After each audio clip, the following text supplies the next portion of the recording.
Hello and welcome back to my YouTube channel.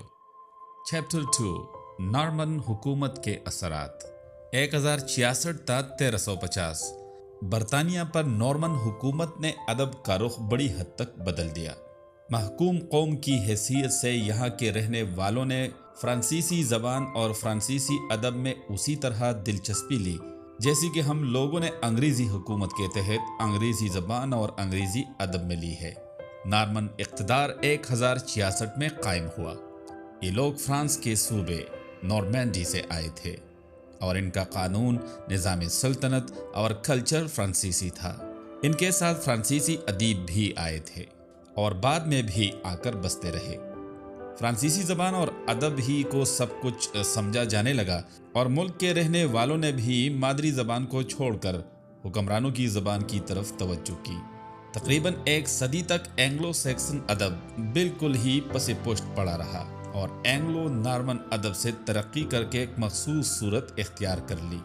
इस अदब के बहुत से मुसन्निफीन के नाम और मुतअद्दिद तसानीफ मौजूद हैं, मगर उनकी खालिस अदबी अहमियत तकरीबन सिफर है।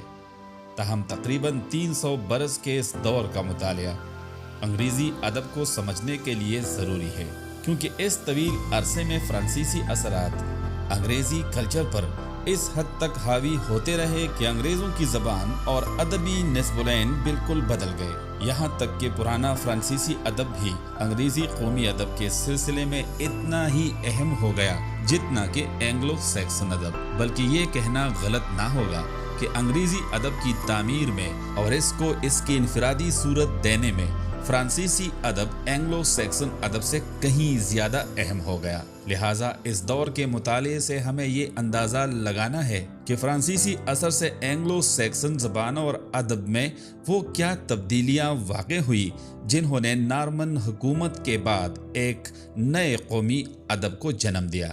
पहले तो ज़बान के मजाज में वो अहम तब्दीलियाँ वाक़ हुई जो आज कल की अंग्रेज़ी की मखसूस सिफ़ात हैं।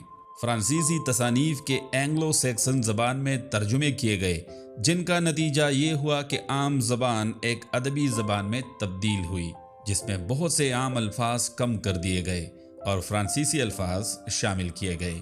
चुनांचे जदीद अंग्रेज़ी में फ्रांसीसी अल्फाज एंग्लो सैक्सन अल्फाज से कहीं ज़्यादा हैं। एंग्लो सैक्सन अल्फाज के तलफ़्फ़ुज़ में भी फ़र्क आता गया, जिसका नतीजा ये हुआ कि मुरक्कब अल्फाज मुख्तसर सूरत इख्तियार करते गए। एंग्लो सैक्सन ज़बान में अल्फाज के हरूफ कवायद के मुताबिक बड़ा गठा दिए जाते थे, मगर फ्रांसीसी के असर से ये कायदा कलअदम हो गया और अब अंग्रेज़ी ज़बान में तसरीफ़ इस कदर कम है कि गर्दान की बिल्कुल ज़रूरत नहीं पड़ती। इसी तरह एंग्लो सैक्सन के कवायद में बड़ी बड़ी तब्दीलियाँ आ गई। सर्फ नहू, जुमलों की साख्त, अल्फाज की तरतीब में वो सूरतें पैदा हो गई जो जदीद अंग्रेज़ी कवायद में हमारे सामने आती हैं। इसी तरह एंग्लो सैक्सन अदब के बयान और उरूज में भी बड़ी तब्दीलियाँ वाक़ हुई। हकीकत यह है कि अदब की बाबत निस्बुल ऐन ही बदल गया।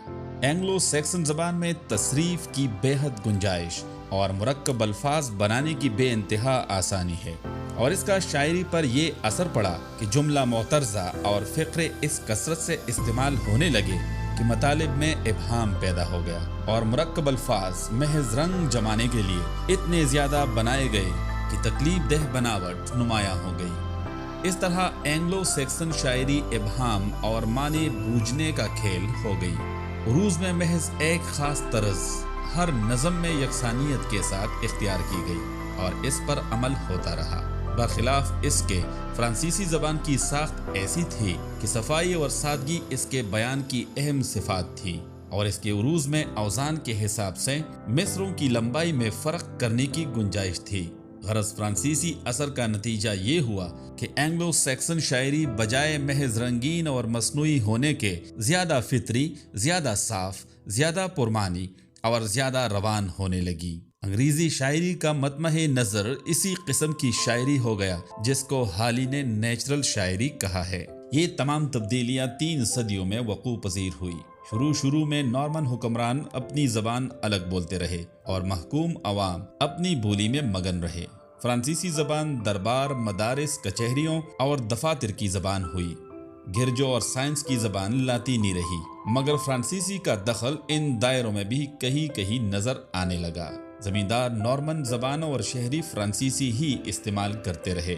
ملکی لوگوں کو حکومت سے تعلقات میں فرانسیسی ہی استعمال کرنا پڑی، مگر جب 1204 میں نارمینڈی کا صوبہ نارمنوں کے قبضے سے نکل گیا اور وہ محض برطانیہ کے مالک رہ گئے تو انہیں برطانیہ کی زبان کی طرف توجہ دینا پڑی۔ اب حب الوطنی کا جذبہ پیدا ہوا اور نارمنوں نے سیکسنوں کی زبان سیکھنی شروع کی۔ دونوں قومیں قریب تر ہوتی گئی اور فرانسیسی زبان کے محاسن سیکسن زبان میں سرایت کرتے گئے۔ 13ویں صدی میں ان تبدیلیوں کی رفتار تیز ہو گئی۔